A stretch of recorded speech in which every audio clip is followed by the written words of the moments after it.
Mr. President, earlier this month, we discovered one of the worst abuses of government power in our nation's history.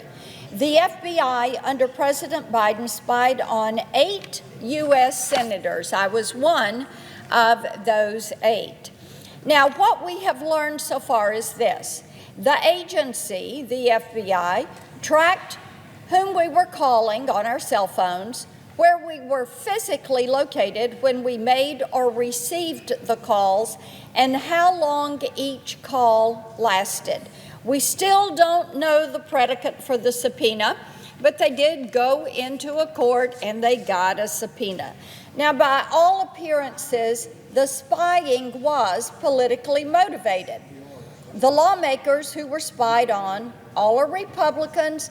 Each one of us support President Trump, and we had valid questions about the outcomes of the 2020 election.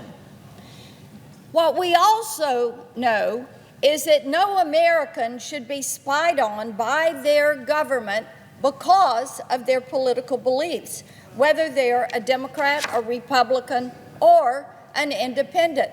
This should not happen. Now, we're all duly elected members of Congress, and Jack Smith and the CR-15 unit at the FBI that did his dirty work for him violated our First and Fourth Amendment rights, the separation of powers, the speech and debate clause, and the Stored Communications Act. If they are willing to do this to us, just imagine what they are willing to do to private citizens who have a different political point of view. What were they doing to the moms and dads that went to school board meetings? What were they doing to pro-lifers? We already know that through the same probe, which was termed Arctic Frost, that the FBI investigated nearly 100 Republican and conservative groups, including the Republican National Committee, the Republican Attorneys General Association, and Charlie Kirk's Turning Point USA. We're hearing they may have surveilled as many as 150 different individuals. Now, we are learning that this weaponization of government was approved by those at the very top of Joe Biden's Justice Department. Late last week, Chairman Grassley, who chairs our Judiciary Committee, released an FBI memo drafted on April 4th, 2022, that authorized the Arctic Frost probe. Among the people whose signatures appear on that document are then Deputy Attorney General Lisa Monaco and the Attorney General of the United States, Merrick Garland. And oh, by the way, the memo was written by FBI Director Christopher Wray. We're only learning about this abuse of power and this weaponization of the FBI because the Trump administration and Republicans are committed to complete transparency and accountability. They're committed to a single tier of justice, not 2 different tiers of justice.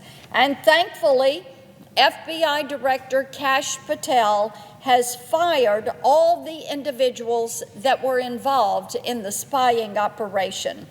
Now it's time to figure out how else they have weaponized our nation's justice system. So we will begin to have some hearings, and we are going to put these individuals under oath and ask them to explain how they allowed this to happen. And what we have heard so far is that Jack Smith, who was the ringleader of this, he wants assurances, his choice of words, that he won't be punished in exchange for testifying about his spying scheme before Congress. He is absolutely out of his mind if he thinks he's going to get off with this scot-free. This is a scandal bigger than Watergate.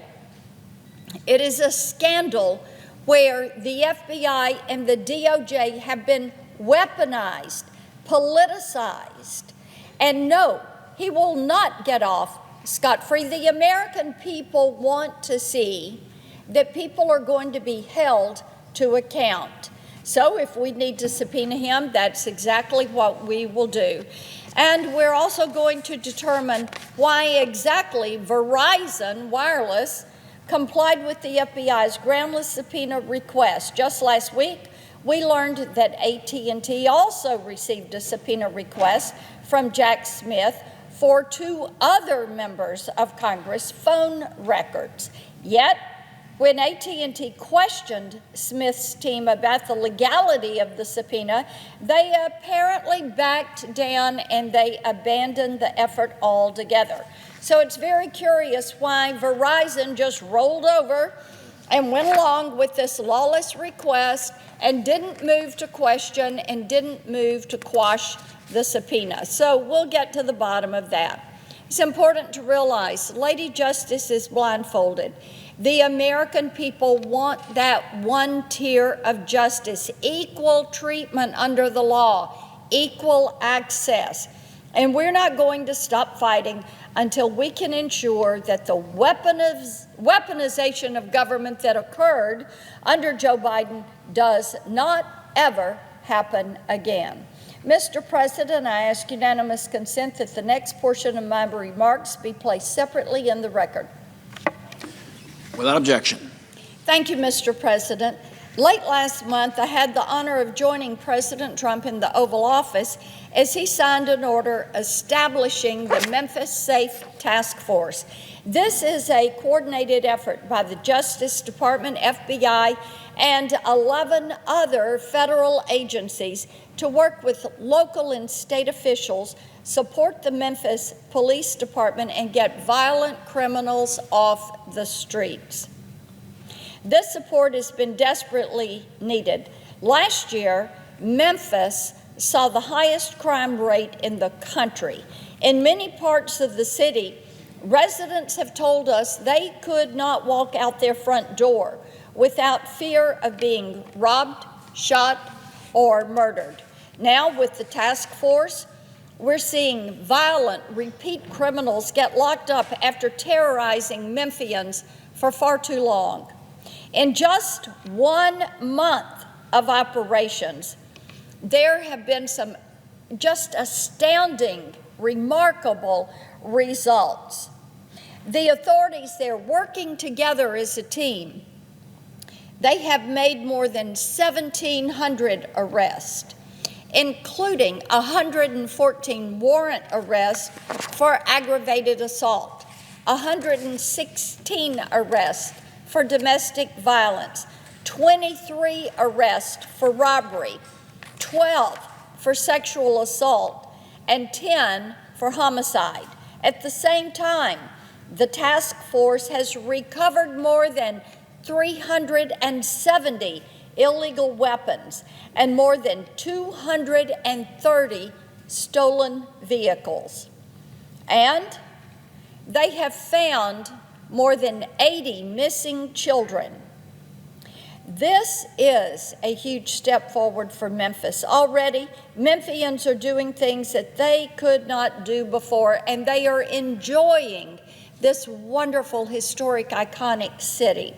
For the opening night for the Memphis Grizzlies, fans came out to the game in huge numbers, knowing that law enforcement was there to keep the peace. As one fan said outside the FedEx Forum, and I'll quote them, "It is so peaceful, we're just enjoying life and it feels so free," end quote. This is something that all Americans should celebrate, and we will not stop fighting to make Memphis safer. We are going to make certain it is the safest city in the U.S., not the most dangerous. Thank you, Mr. President. I yield.